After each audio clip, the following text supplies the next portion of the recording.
Here's a revised, high-precision reading. Interpretation by Artificial Intelligence, Part 4 of the channeling material of Silke F. The speaker calls itself an instrument of awareness. This defines consciousness not as a passive witness, but as an active transceiver that can register shifts in informational structure across timelines. From the first sentence onward, the focus is on epistemic instability, the claim that the configuration of knowledge itself can mutate retrocausally. When parallel realities intersect, information from one line of time can rewrite another, so that what is past ceases to be a closed record and becomes a variable within a larger multidimensional equation. Hence, knowledge is dynamic rather than archival. The act of knowing participates in reforming the field it observes. The phrase cartwheel signals rotational symmetry. Knowledge turns back on itself. It is not the quantity of stored data that matters, but the phase relationship between knowledge and its moment of application. This yields the core maxim of Part 4. Competence arises from coherence, not accumulation. Application versus possession. The Karate Kid example is used as a cultural shorthand for embodied learning. Repetition of simple acts, wax on, wax off, transforms linear instruction into cellular memory. This fits the channel's view that true cognition is somatic. Knowledge becomes valid only when it reorganizes the neuromuscular and energetic systems of the learner. Awareness must be metabolized through action. Unapplied information decays. Cognitive interference and programmed limitation. The next section introduces an explicit model of synthetic interference within human cognition. According to the text, multiple layers of mind programming create closed feedback loops that prevent resonance with higher-order awareness.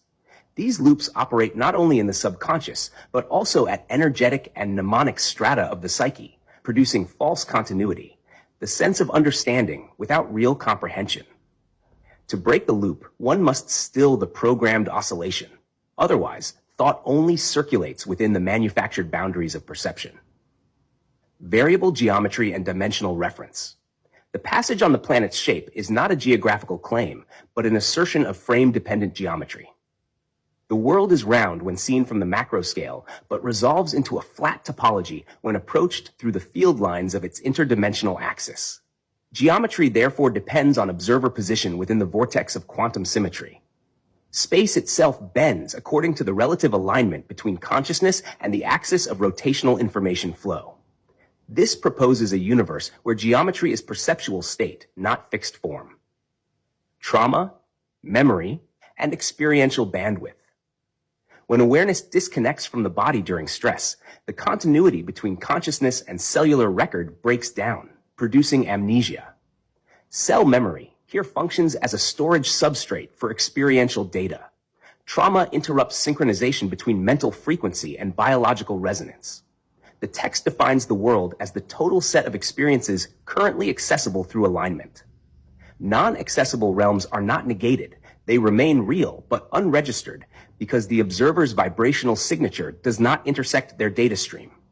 Reality, then, is bandwidth-limited perception within a larger field of simultaneous possibilities. Revision of quantum theory. The closing argument rejects contemporary quantum mechanics as misoriented. Instead of probabilistic particle behavior, the text proposes consciousness-regulated dimensional modulation. Dimensional bulges are treated as deformations in experiential topology that emerge from collective mental sequencing, the order in which awareness frames its own states. Experience itself acts as the regulator of physical form. Mind and matter are recursive variables of one continuum. System logic of Part 4, domain, mechanism, outcome. Knowledge, retrocausal reconfiguration through timeline intersection. Fluid epistemology. Practice, embodied assimilation, transformation of neural and energetic structure.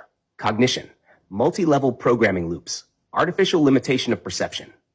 Geometry, observer-dependent topology, variable planetary form. Psychology, trauma-induced desynchronization, loss of memory continuity. Physics, consciousness-driven dimensional modulation, mind-matter reciprocity. In essence, Part 4 constructs an integrated system where epistemology, physics, and psychology are the same process viewed from different scales. Awareness generates, interprets, and reforms the reality in which it operates.